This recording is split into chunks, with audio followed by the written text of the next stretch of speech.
Bonjour à toutes, bonjour à tous. Hello, everybody. Thank you for being with us here in this room for the European Lab Forum 2021 in Lyon. Thank you for those of you who are following us remotely. So we can see that people have kind of brought things ahead following the lockdown. There are not too many people here in the room, a bit like in restaurants. Anyway, we're very happy to be with you today. I've been asked to say a few words by way of an introduction about an initiative that we carried out here in Lyon about 50 months ago. It's a movement called the Call of the Self-Employed, and it's part of a reset European project. And we'll be hearing from those of you who have things to say about this. Let me just remind you of the context. When the health crisis started in France and in the rest of the world, in March 2020, we were faced with a kind of collective concern. There were a certain number of independent cultural structures here in Lyon, working in music and in other cultural areas, that decided to come together to make this call, launch this call. It was a call based on concern, given the COVID crisis, given the the effect on ecosystems belonging to culture. They were likely to be highly unsettled from the point of view of employment, the durability of structures and projects. And so there was this concern. We wanted to face that concern collectively. We didn't want people to have to face that concern individually. So this was a very important point in time for us with our projects. So about 30 or so structures came together. We created a first call that said two things. Faced with this crisis, we need solidarity and help from the public authorities. And secondly, and more importantly, this crisis is the opportunity to think together, to think about our models, to review them and see how this historic sequence for culture and media might be the opportunity to update our software, to update our policies, and the way we wanted to be committed to future battles. So we launched this call. It was a call to politicians to say that we could be useful, that all of these cultural ecosystems might be a strength, but it was also a way to say to ourselves that if we wanted to be this strength, if we wanted to be this force, we had to operate a certain number of changes with respect to our practices, the way we saw our jobs, the way we saw our projects. So we got to work. We widened the call. It brought together 1,600 structures in France, independent structures, so in about 150 or so areas. And we had about 50 workshops or meetings across France on a whole range of different subjects, relative, of course, to our practices, to our professions. After the workshops, we invited to Lyon in October 2020. It was the 6th and 7th of October in Lyon and in other places. We invited also 50 structures representing the 1,600 signatories, so culture and media organizations, independent organizations from across the country. So we worked with them for 2 days, and the work produced 6 themes. And I'm going to cite those themes now in order: environmental and social responsibility, the essential role of youth and passing down messages, cooperation, and another theme called tooling and empowerment. How do we strengthen our tools for each other so that we can be more efficient, more useful, more relevant? And then there was the question of resources and financing and how to share those. And then mediation and advocacy. How do we get organized to pass on our messages? So from these 50 meetings in France and the 2 days of meeting in Lyon, these events produced a certain number of ideas how to contribute, how to make our voice heard about 15 independent unions, so for example, independent publishers, independent labels, music labels, so 15 different unions came to back us up with our proposals, with some cross-sector proposals.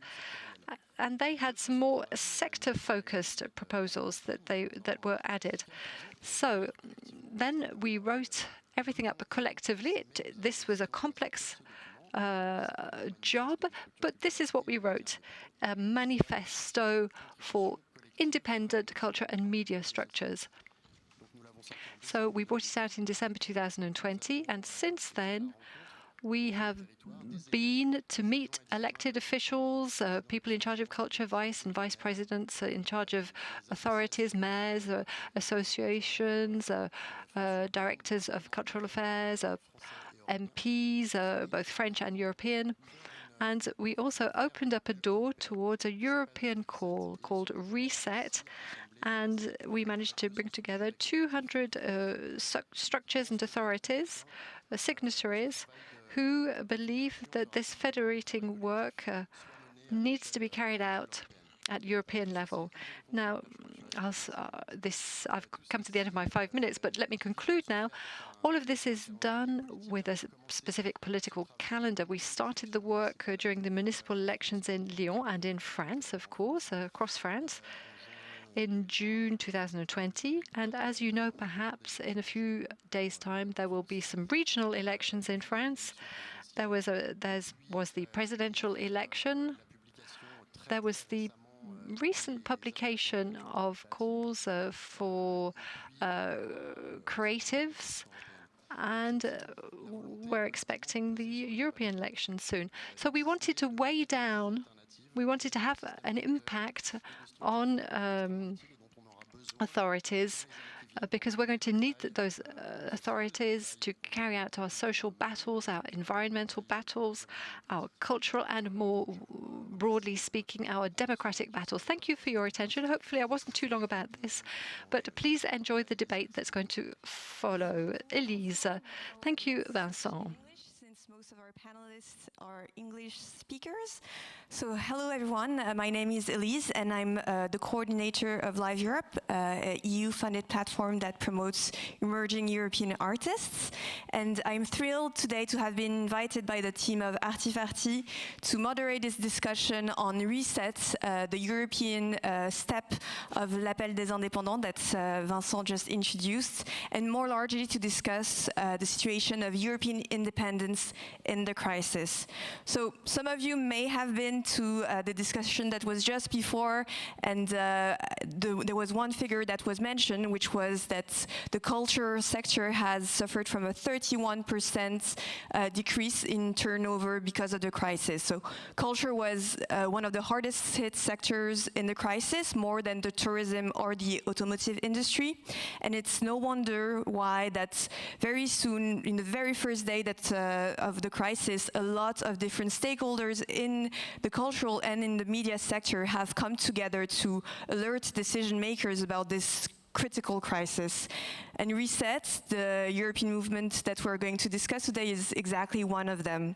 So today I'm honored to have among us in a physical roundtable for once our panelists, who are most of them signatories of the Reset call to come back on this discussion. So let me introduce them quickly and very quickly delve into the questions to them before we can move on to questions to the audience. So first, we have Zsuzsa. So Zsuzsa, you're the coordinator of Aurora. It's an independent cultural center in Budapest. We'll come back to hear about what Aurora does a bit later. Dorian, a cultural entrepreneur, founder of Les Garages Numériques, which is a multidisciplinary platform, and you're also the coordinator of Nu Sonore and European Lab Brussels, which is the sister edition of this very forum. We have Katerina. Katerina, you're the founder of Agora Europe, which is a platform that really aims at promoting the transnational debate around the European political space, but also on migration issues. We'll also come back to that just afterwards. And last but not least, Steven. So Steven, you're also the founder of the PIP, which is a cultural venue in The Hague and one of the most famous middle-sized venues in the Netherlands.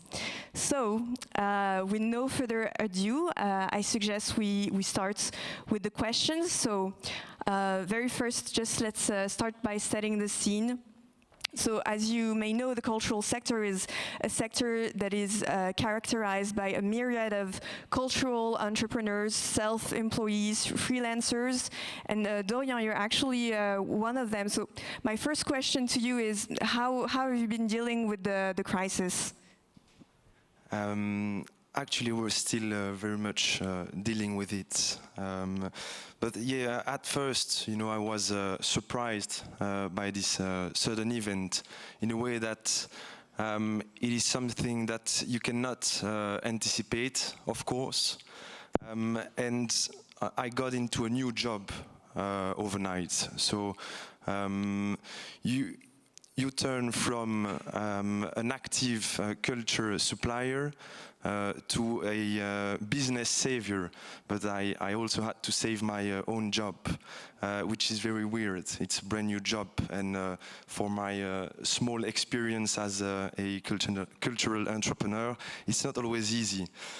But you need to know also that in Belgium, artists and vulnerable workers suffered a lot from the crisis, but organizations like mine, small organizations with low fixed charges, could luckily survive thanks to a mechanism of financial support. And also, a last point, what is remarkable about this pandemic is the new intra-sectoral solidarity that has emerged from the crisis. So instead of developing their own business, instead of going on their own, organizations, local organizations started to talk to each other. So they worked together, they started to talk to each other to defend the voice of the voiceless. And by voiceless I mean underrepresented sectors, like in Belgium, I would say nightlife, like the voice of the independent actors, of course.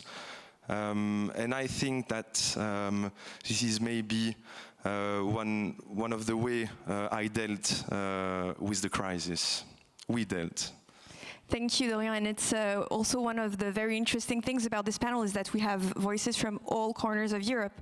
But then another element that I want to move on right now is also that the live sector has been also one of the most hardly hit in the crisis. And in this roundtable, we have two representatives of cultural venues. First, Steven, I want to ask you, like, what was the reality of the crisis for your sector, specifically in the Netherlands? First, can you say one more time the name of my venue? Piep. Oh, I love it how you say it. Very, yeah, it has a... I like it. What was your question again? Yes, so what was the reality of the crisis for you? The reality was that, of course, we closed down straight away, and then we panicked, and then we cried, and then we changed. Basically, we started a publishing agency, so we're publishing books now. We started a TV channel, and we created a new foundation to do projects in open space. So now, all of a sudden, we just finished a project where we made the video of the opening of a tunnel, and which already started a while ago, but we just changed as an organization. And also, luckily, our government was quite generous in supporting us. And as my neighbor already said, we don't have a lot of overhead. I mean, we as founder and directors, our monthly fee is quite low. Our rent is quite low. We don't drive big cars. We didn't get a lot of money to buy equipment. Everything is of ourselves, so we own everything that we have. So we are relatively safe, actually. Great. Well, very, very positive outlook already from the start. Yes. Yes, great. Zsuzsa, I also want to turn to you. You're also the coordinator of a cultural center in Budapest. How did it turn out there?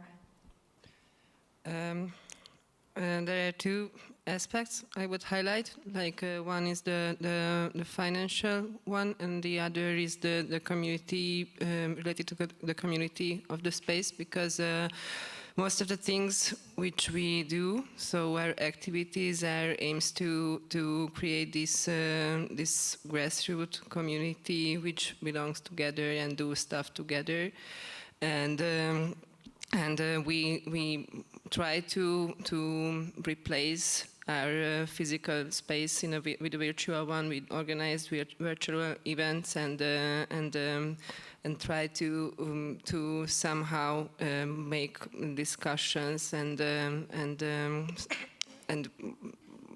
somehow replace our original activity. In the beginning, it was more successful. Then I think everybody got tired of this. Definitely. All these tired streams. of trying and tired of being involved or such thing. The financial part was also difficult, because luckily we had some savings in the beginning, and we had to make the decision then that the savings which we would have planned to spend on developing our organization and growing bigger. We have to make a decision if we now just quit and take this saving to start another project later after the pandemic, or we try to survive somehow.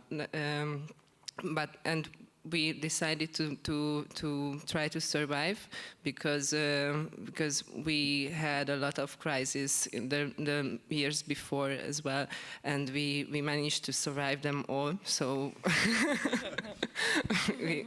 we were quite confident that we can do it. But now it will turn out like in the next half year, I think. We are still in risk that if we can build our organization back as it were before the pandemic, because there were in Hungary there were like no financial support, or just incredibly low financial support even for bars or for cultural actors. So none of those would have been helped. And actually, we'll get back to the question of funding a little bit later. But right now, looking at also the situation with the crisis, for example, in our projects, sometimes we can often say that we were faced a little bit with a double penalty, especially when it comes to transnational cross-border projects. That not only our venues, festivals were closed, but also there was not free movement. We couldn't actually cross-border and imagine a European scene. Now, Katarina, I want to turn to you. Your organization is all about, this transnational debate. How have you adapted your activities accordingly? Yeah, it was quite difficult. So first of all, Agora Europe was born as a transatlantic consortium, so Paris and New York, and it was very easy at the beginning to organize all sorts of festivals, events, and so on, all across Europe, particularly in cross-border regions, as you said. And then we decided to actually fund the organization in Andaille. Andaille is the last little city in France on the border with Spain. When we did that, COVID happened. So the whole idea of like having this like local community was, of course, I mean, we were confronted with, as you said, freedom of movement being not there anymore, borders being blocked. And so we started moving towards more, whatever, online settings. We started with podcasts. We did about 15 podcasts on the theme of water as a border, inviting all sorts of cultural actors, but also like sportive people, scholars, and so on. And then we discovered that podcasts were a very poor idea because it takes a lot of work, like editing, recording, launching it, and so on. And then it doesn't really serve the purpose. So we moved to online events.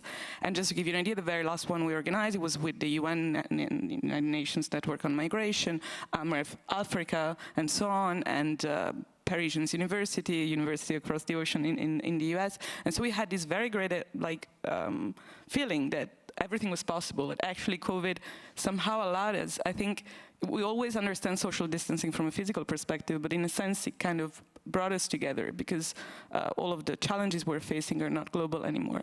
But then my fear now is that we're not used anymore to this.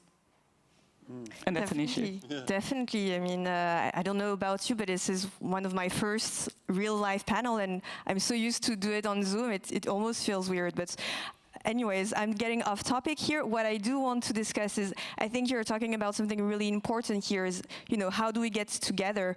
Well, with the crisis, Dorian, you already mentioned it, it was a moment for when people came together.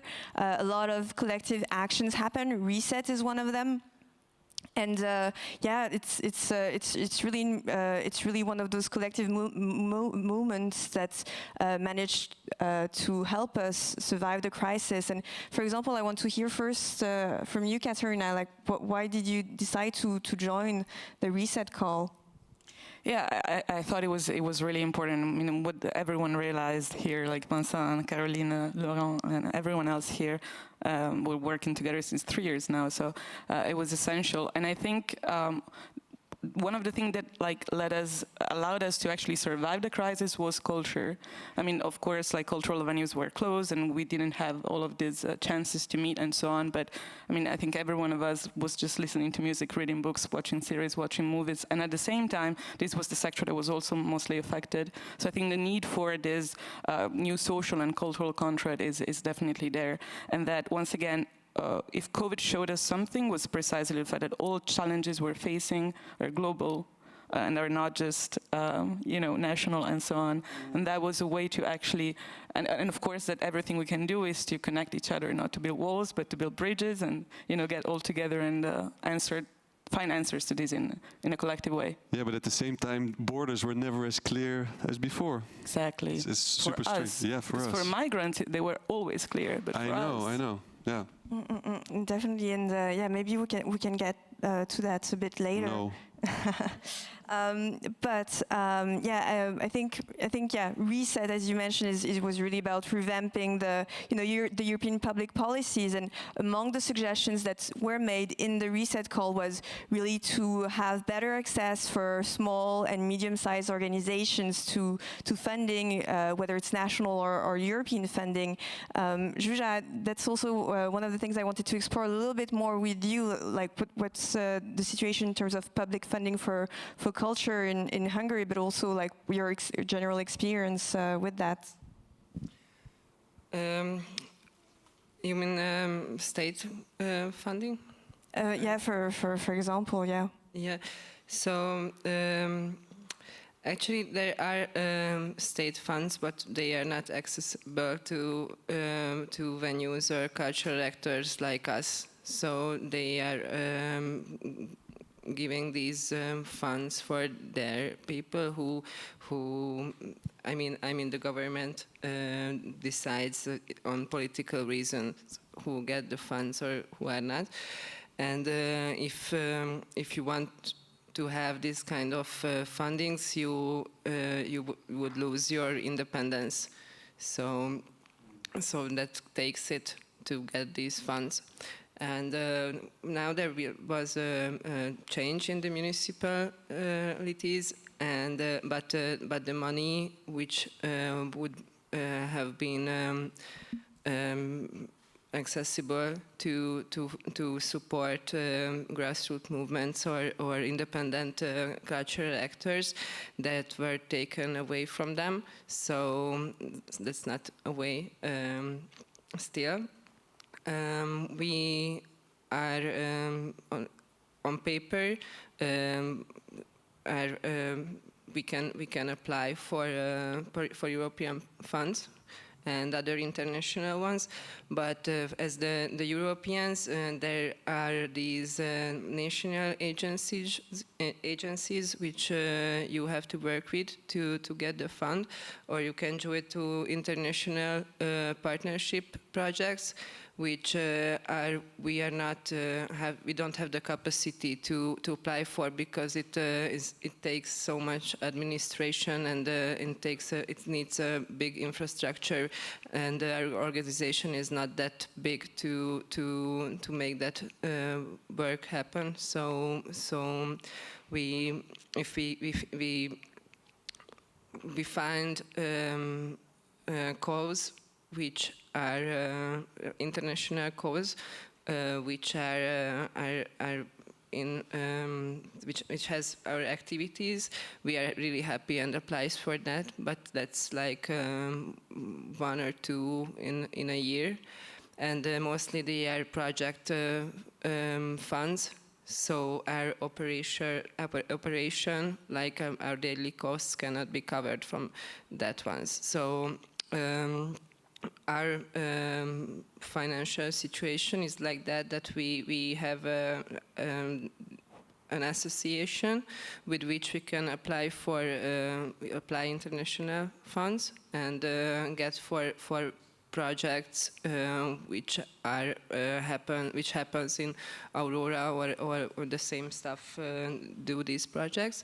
We also have the income of the events, like the bar and the tickets sold, but these kind of underground cultural things are not the ones which could be self-sustainable. Like on the definition, it cannot be self-sustainable from the business income. And we also do a lot of fundraising, and we are very successful in that. And we have regular supporters, and we do campaigns, crowdfunding campaigns as well. And then we can do new things with that money. If we think about something, we decide on something to do, and we need the money, then we can launch a fundraising campaign, and then our audience and our regulars or supporters would give that money together. Mm-hmm, mm-hmm.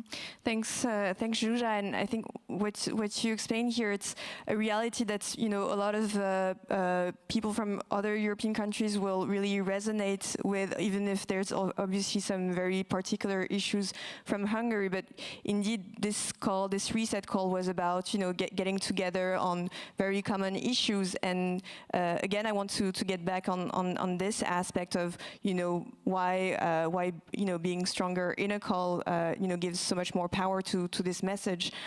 For example, Steven, your organization is really about getting together people in the hub. Like, I think your website mentioned something about getting people from all walks of life in the same unity, in the same organization. So in the reset call, that's also very much a big element, a big priority to get people together. How do you think it is important to face the challenge of the crisis?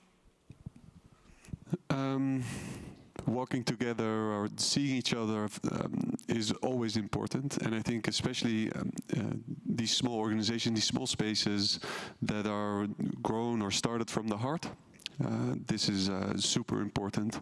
It will give a city identity, and it will give a little bit of freedom and creativity.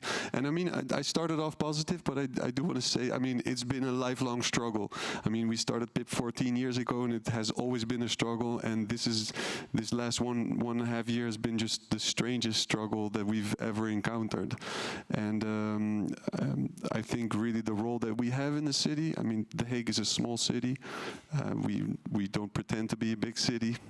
And I think in these small cities, it's so important that people stand up and try to create a space in which people can just be free in a sense and feel able to create. And so PIP is a space which is never finished, so people have a feeling that they can add something, if it's program-wise, or they can work behind the bar, or start a movie festival. It doesn't matter what it is. And one of the dangers that Katarina already mentioned, I mean, migrants, and now we're experiencing again these strict borders all of a sudden, and now we're realizing again that we're all human beings, and we have the same stupid problems and the same dreams and the same needs. And creativity and art and music are one of the few fundamentals that make us realize that we need all these things, but we express them, and so we can learn from each other and start to love one each other a little bit more, maybe.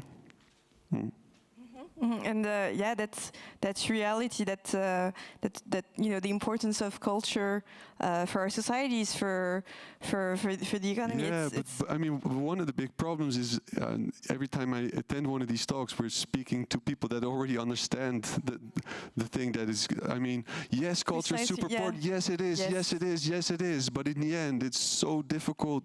How to get out of your echo chambers. I mean, you were already talking about night culture. I mean, I was at a field lab event 2 weeks ago. It was the first club night in 14 months, but it's so difficult to explain the importance of nightlife when people that are talking about or making decisions never really experienced the beautiful things about nightlife. I mean, they went to a bar, they had a glass of wine and a restaurant, but it's completely different. And you can tell them again and again, like a graphic designer, photographer, a theater maker, they might think of a play during the night at 4 o'clock, and it might be a stupid idea, but it's in their mind or in the moment, it feels like the best idea in the world, and it's this space.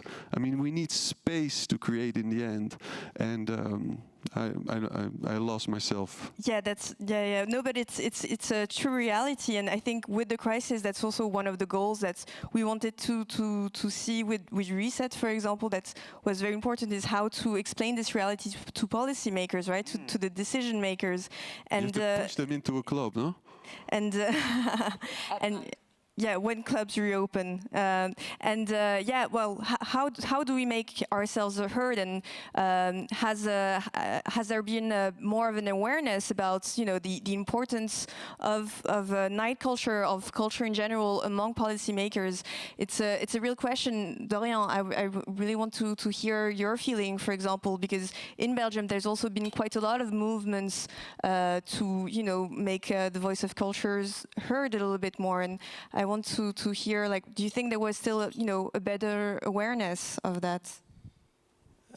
Yes, I do think so. Hopefully the crisis was not just about destruction, and it has led to fast, deep changes in a very short period of time, like the manifesto that showed Vincent a bit earlier. And yeah, I would say two things, maybe three.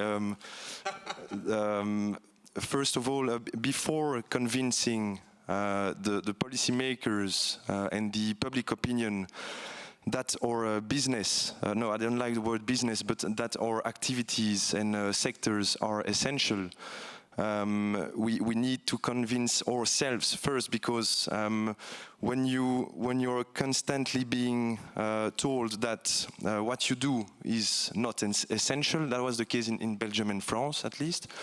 Yeah, you need some more confidence, and that's why those movements and initiatives that we were speaking a bit earlier, that's why they play a very important role to assert ourselves as valuable members of the global society.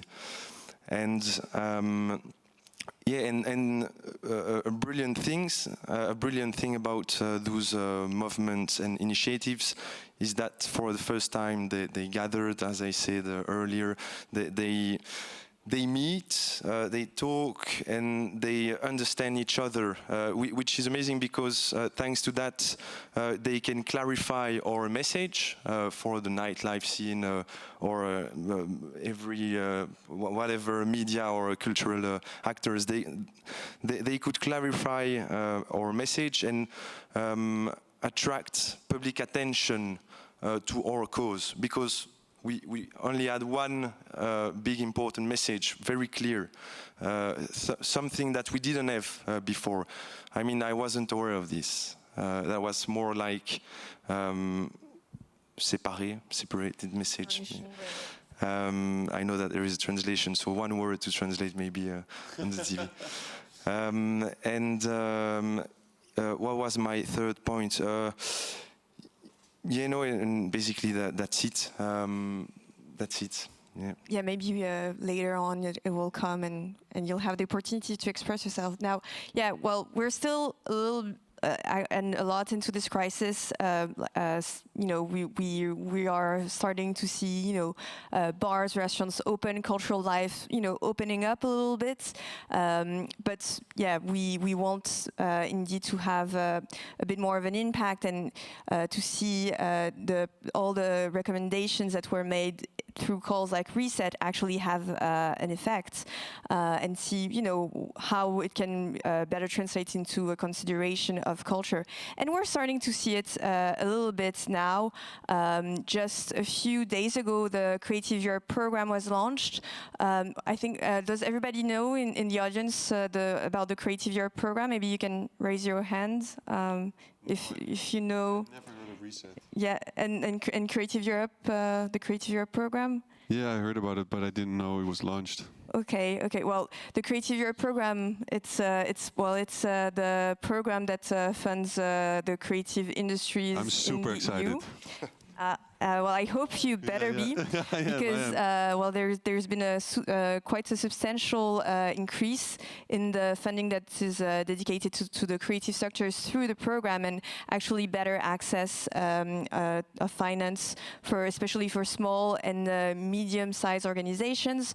So it could be a win for the cultural and media landscape. Dorian, for example, do you think it's a step in the right direction? Yeah, I do think so, but they were, in my opinion, in my small-sized organization opinion, there were two main issues related to Creative Europe and their programs. One of these two issues is the one that we just witnessed. Too few people know Creative Europe and their programs, and know that the new programs are dedicated to small and medium-sized organizations. We need to bring a massive change to that.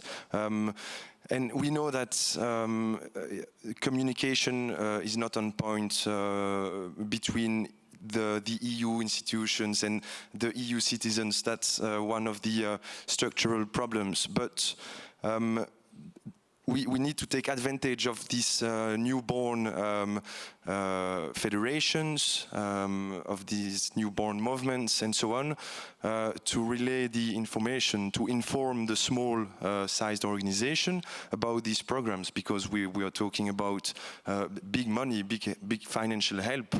Yeah, the other issues, but which is now solved, I hope so, because I read on the new program that the laborious bureaucratic procedure would be over, because in the past, Wow. Yeah, but in the past, you know, these programs were reachable for large-scale institution, like maybe 3 or 4 in Belgium, which have a department exclusively dedicated to these calls and these EU programs.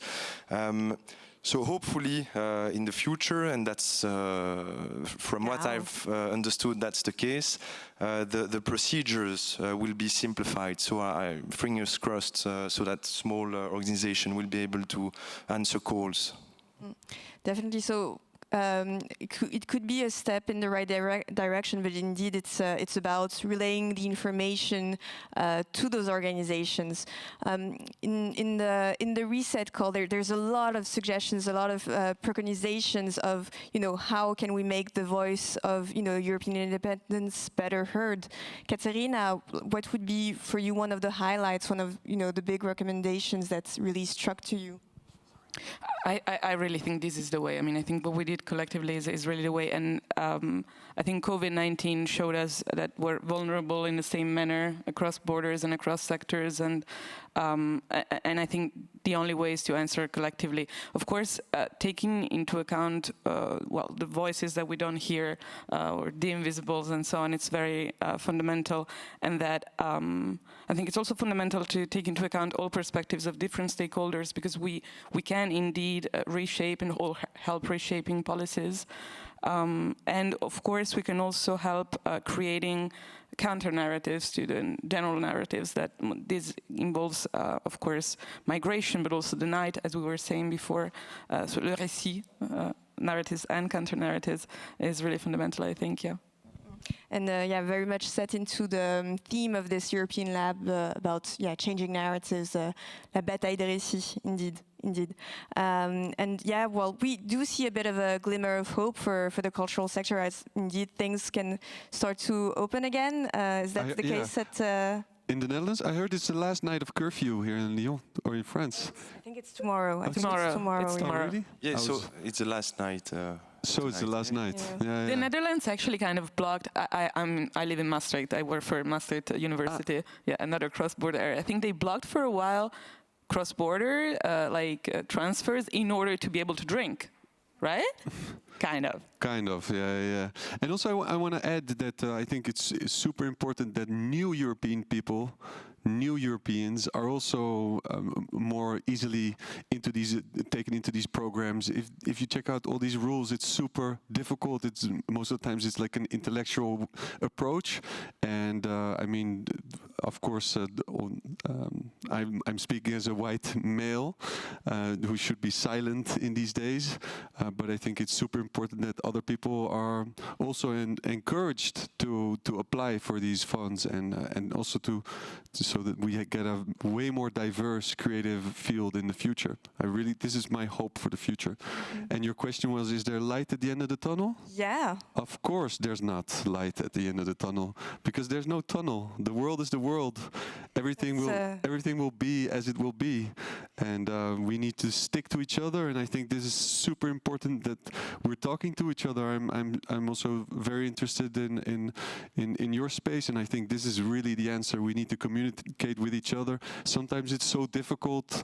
You're just fighting for your own small island, and I mean, they're opening up Starbucks, and prices are rising in the city center, and we're pushed outside of the center.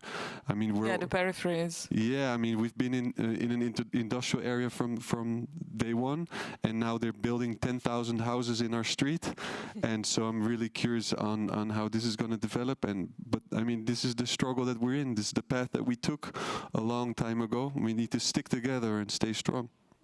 But I just want to get back on what you mentioned, how we can better integrate these new challenges, and have a new hope for the future program. And that's actually also going to be one of the goals of the new Creative Europe program, is to encourage projects that apply and projects that are funded into thinking about issues of gender equity, about inclusivity, and about diversity. So it's indeed a good connection there.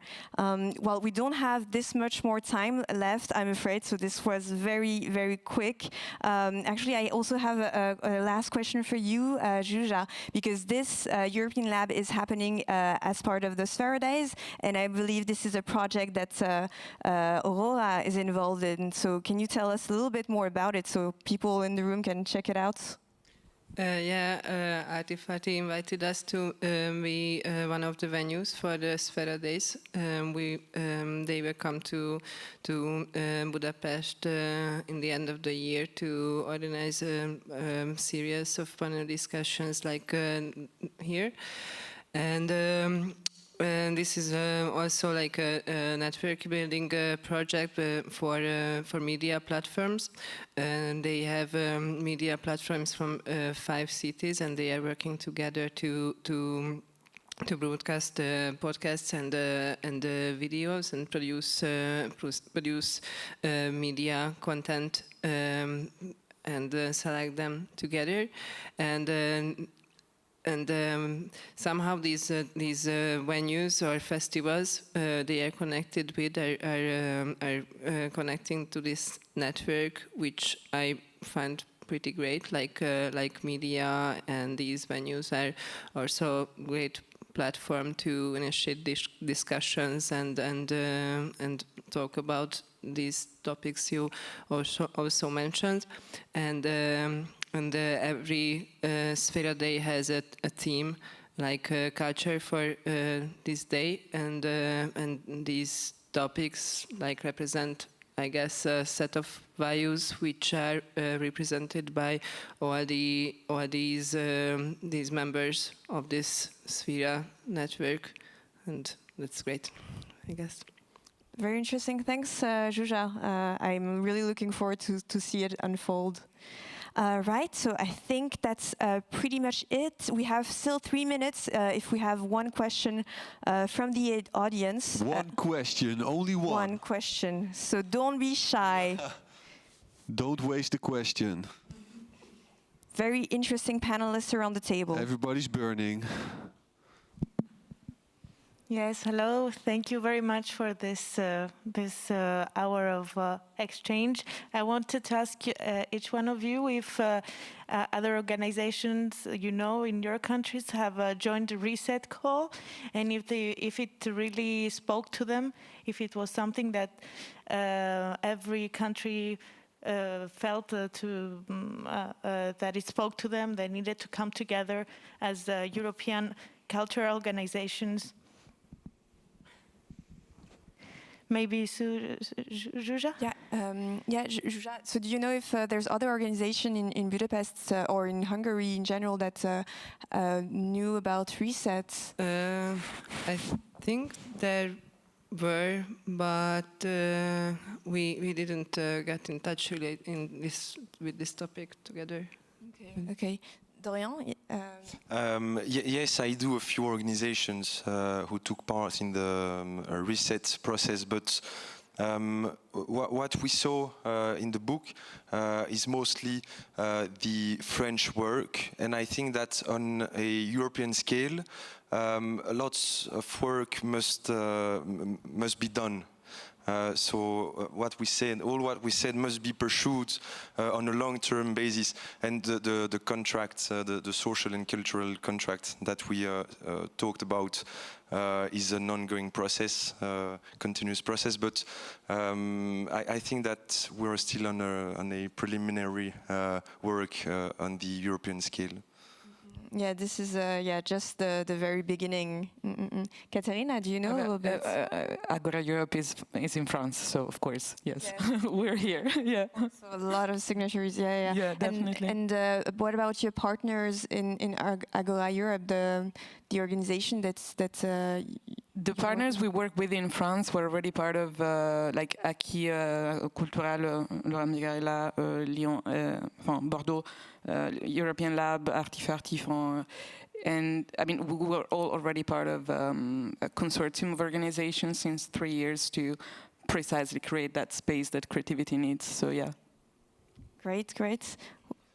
I didn't hear about Reset until I came here, actually. So I really don't know. But we did build a skate park about 10 years ago with money from Europe, and it was a hell. And nobody knew anything about it. And I don't know. Yeah, sorry. I'm so sorry. Always the difficulty of getting European projects across in communication. Oh, that's I know we are funded structurally by the local municipality. Yeah? So, what are you talking about? You're whispering? Are you? Oh yes. Yeah, we still have a couple of seconds. Go Yeah. ahead. Yeah, I will ask later after the discussion. Oh, you will ask it later, but you did ask him. This is super embarrassing.